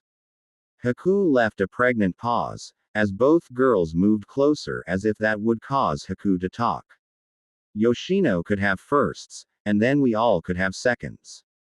Haku stated as she bit her nail in a seductive pose and blushed profusely. Both girls fell back on the couch with stupid grins on their faces. Why didn't we think about that? Yoshiko added, nearly wanting to kick herself. Oh, I also wanted to tell you both the reason why I have been having you both train so hard. The day of the Chunin exam finals, Sound and Sand villages will be invading. I can summon slugs and Naruto-kun will be able to summon toads, specifically Gamabunta and Gamakichi on that day. We can approach Naruto-kun after he gets back from his mission to find the Sound village in Rice Country. I will work with Aunt Shizune to make sure he goes on the right missions. After that mission we can work on attempting to date him. He might be at first resistant to it, but we will be able to wear him down. The big problem is getting my mother to agree to the marriages. I know I want to have children, as does Hinata-chan and you girls, along with Yakumo and Shion. The others will have to wait until he is 17. I do have more information, but I don't think they are ready for it. Yoshiko thought to herself. You are right, Kit. How are my child and my Cantainer's first mate doing? Kyuubi's voice echoed in her mind. Fine. Yoshiko-chan has some neat dreams. Aki commented as Yoshiko blushed profusely and huffed mentally. My kid has informed me of your plan and I agree with it. I will do everything I can to make sure it happens. I will attempt to steer him to the training grounds on exam day. You just make sure Hinata is there. Also, I say you try to accompany them on the mission to Rice so you can help the girl who tried to kill Naruto-kun with the chakra strings. Kyuubi ordered kindly. Again, why are you guys being so nice? I thought you were demons. Yoshiko inquired. Kyuubi chuckled. It is in our best interests to be nice, and you have the Shinigami on your side. So being nice is basically a requirement. Also, that person will help sway the Fuma clan along with having Sasama married to Naruto-kun. Yoshiko's only response was, oh. Yoshiko's eyes returned to normal as they had been glazed over for a couple minutes. Are you okay, Yoshiko-chan? Haku asked with a worried look. Yeah, I was just talking to Aki and Kyuubi. Guess I now know what it is like to be Naruto-kun, at least somewhat now. Yoshiko replied. So, how long until we can get together with Naruto-kun? Haku quipped. His birthday is after the Chunin exams. If he does the mission to Rice like he did, he will return a couple days before his birthday and we can help him celebrate and ignore the festival here in the village. I also figure Hinata will be merged by then, as Yakumo will also have done so. We can invite all those that are not outside of the village. If the timeline keeps true, we will see Sasuke in the hospital, injured from Itachi. Mom will come and heal him. Naruto will realize that his chances with Sakura are very low. We can talk to him then to help cheer him up. No official dates until after he gets back from Rice, agreed. Yoshiko asked, almost yearning for the others to argue with her logic. Also, I will have my mother send us, at least the three of us, to possibly recover a dying member of the Fuma clan so that they will be more inclined to come to Konoha. The girls decided to end it there as Yoshiko and Haku had rounds at the hospital the next day. The days before the exam passed quickly. The council didn't bother the girls at all during this time. Kurenai did visit to inform Yoshiko that Hinata had a message for her. Things going as scheduled. She will meet him on time and make the needed contact. There was also a message from the Hokage that stated, Naruto will be free to marry if he likes and the council will not interfere. This pleased the girls to no end. Training and work kept them busy. The day of the Chunin exams came and the girls attempted to follow Naruto but lost him when he ducked into an alleyway with Konohamaru. The girls then went home and got all the weapons they could equip on themselves without attracting too much attention. Haku also brought along several water bottles as extra ammo. They made it to the arena to find that everything had gone as expected. They found Hinata sitting next to Kiba, although she looked a little pale. As they passed, she nodded to them, acknowledging that she had played her part in inspiring Naruto before he had arrived. The girls found seats in the area between Hinata and Sakura, wanting to keep an eye on the pink-haired girl. The first match was announced as being between Naruto Uzumaki and Neji Hyuga. Everyone left the arena for the observation area, except for Sasuke, who had not arrived yet. Neji began to berate Naruto about fate. Naruto's answer was to just show his fist as he did after the fight Neji had with Hinata. The match looked like Naruto was outmatched the Hyuga genius. Both showed great skill, Naruto using his shadow clones and Neji using advanced Juyuken techniques. Eventually Neji had closed all of Naruto's chakra points and proclaimed his victory. Naruto then surprised everyone with reopening his chakra points with the help of the Kyuubi's chakra. Naruto then began to use this power to even the playing field with Neji. Eventually Naruto and Neji collided, and this left Neji digging himself out the ground and Naruto leaving a clone as bait for Nae. Ida gloat over. Naruto had ambushed Neji from underground and won his match to the excitement of the crowd.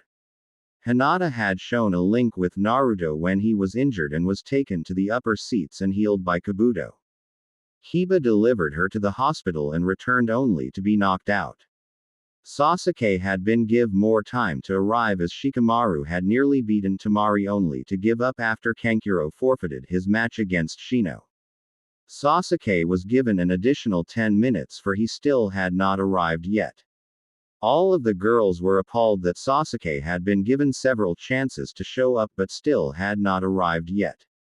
Right at the last second Sasuke and Kakashi showed up, impressing some but pissing off others, especially the girls. Soon after the fight began, Lee arrived to show that he was actually feeling better.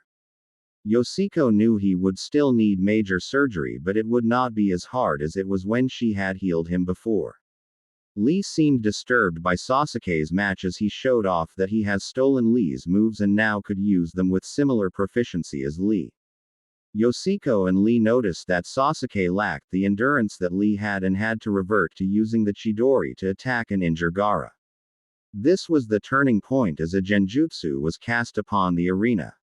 All three girls broke the genjutsu for themselves and proceeded to sneak over by Naruto.